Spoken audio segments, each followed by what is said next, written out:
The clock ticks softly in Nancy Miller's living room, a space she's tended for decades with love. Polished oak floors, a vase of fresh daisies, the faint hum of a radio she's kept since the 70s. At 68, Nancy is a woman of quiet pride, a mother who raised 3 kids on a shoestring, a grandmother whose cookies are legend among the little ones. She's always been meticulous. Shower every morning, a dab of lavender behind the ears. But then, one spring afternoon, her granddaughter Lily, all pigtails and gap-toothed grins, climbed onto the couch and murmured, "Grandma, why do you always have a weird smell? Mommy says it's just your scent." The world tilted. Nancy's smile froze. That night, alone in her quilt-draped bed, she pulled the blanket over her head and wept. Soft, shuddering sobs that soaked the cotton. Lily didn't sit on her lap anymore. Hugs grew scarce, punctuated by a tiny nose wrinkle that cut deeper than words. Across town, George Carter faced his own reckoning.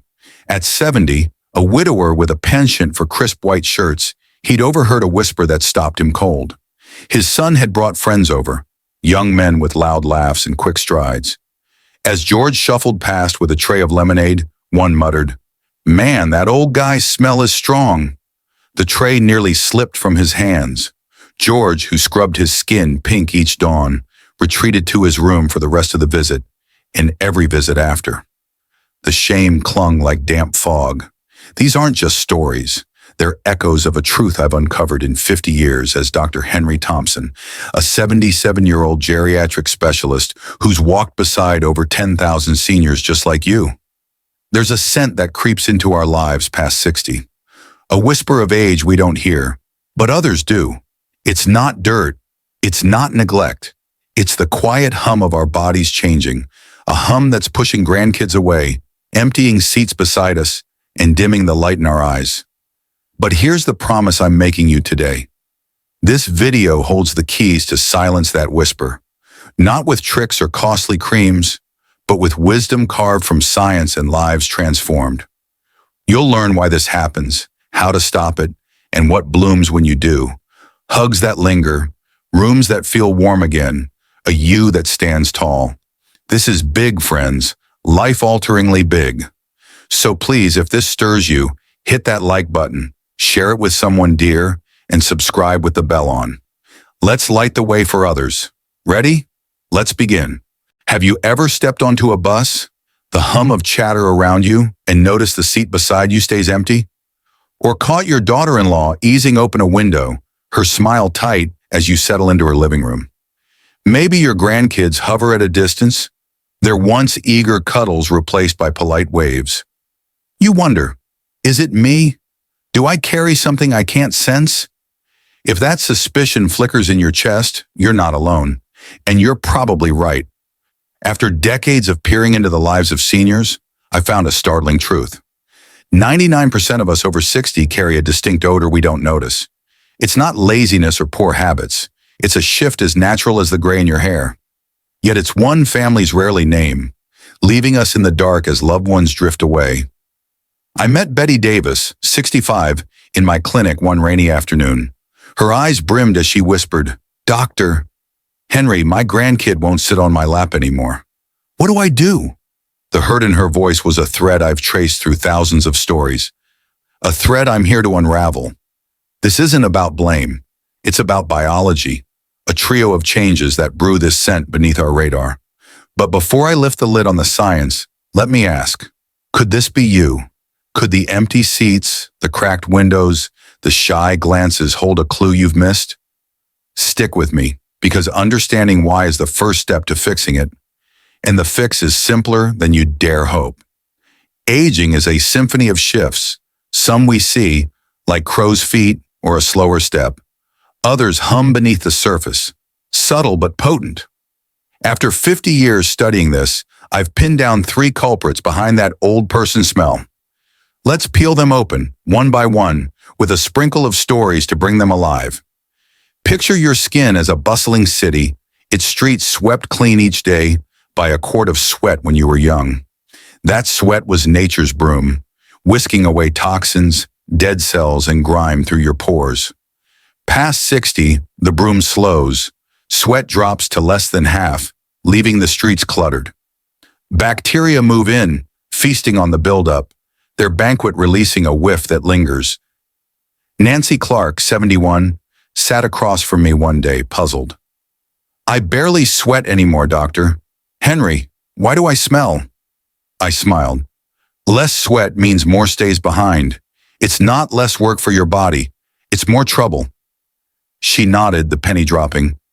Your skin's oil sebum is a quiet guardian in youth, softening, protecting, balancing. But as we age, it rewrites its recipe. After 50, a compound called 2-nonenal creeps in, an oxidized fatty acid, sharp and distinct, that spikes by 70. It's time's fingerprint pressed into your skin, absent in the young but bold in us. Robert Evans, 73, chuckled ruefully in my office. I sweated buckets in my 30s and hated it. Now it's gone, and I thought that was a win. Guess not, I nodded. That new sebum's the culprit, Robert. It's chemistry, not you. Saliva is your mouth's unsung hero, rinsing bacteria, balancing acid, keeping breath fresh. Past 60, it dwindles by over half, leaving a dry, quiet cavern where bacteria bloom like wildflowers after rain. The result? A breath that betrays you no matter how much you brush. Linda Harris, 69, confessed, My mouth's so dry, doctor. Henry, I smell it when I talk, and I'm shy around my grandkids now. I leaned in.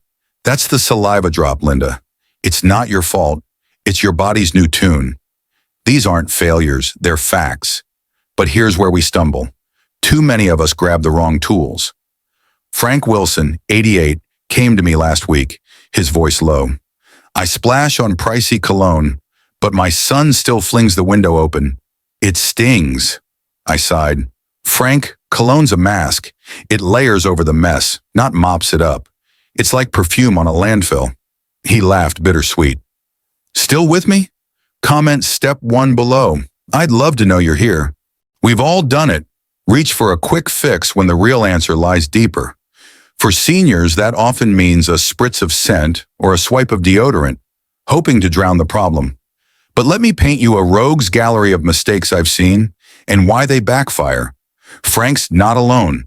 I've met dozens who douse themselves in fragrance, only to find the smell morphs into a strange brew.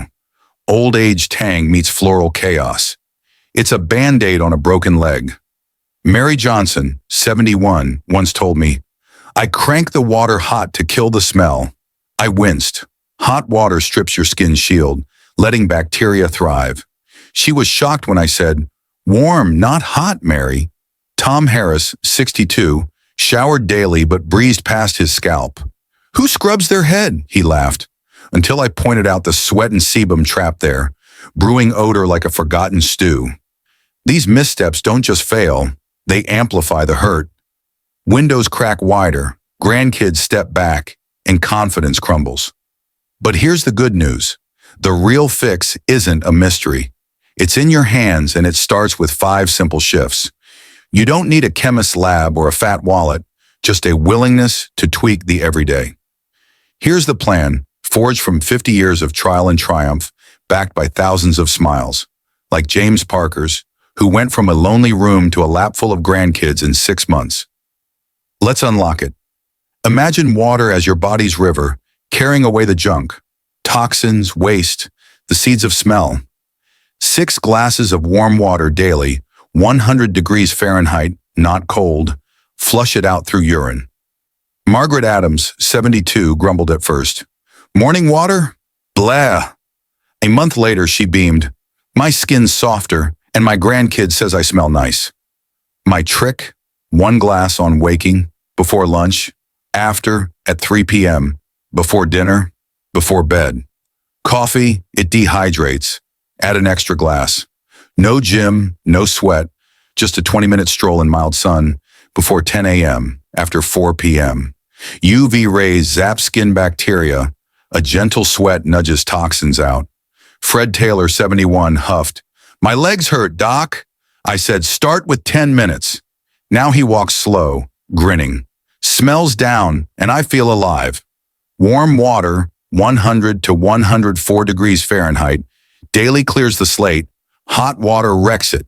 Once a week, soak 20 minutes in a 100-degree Fahrenheit bath. Pores yawn, dirt flees. Susan Brooks, 66, said, I showered forever but never scrubbed right. Now my grandkid hugs me.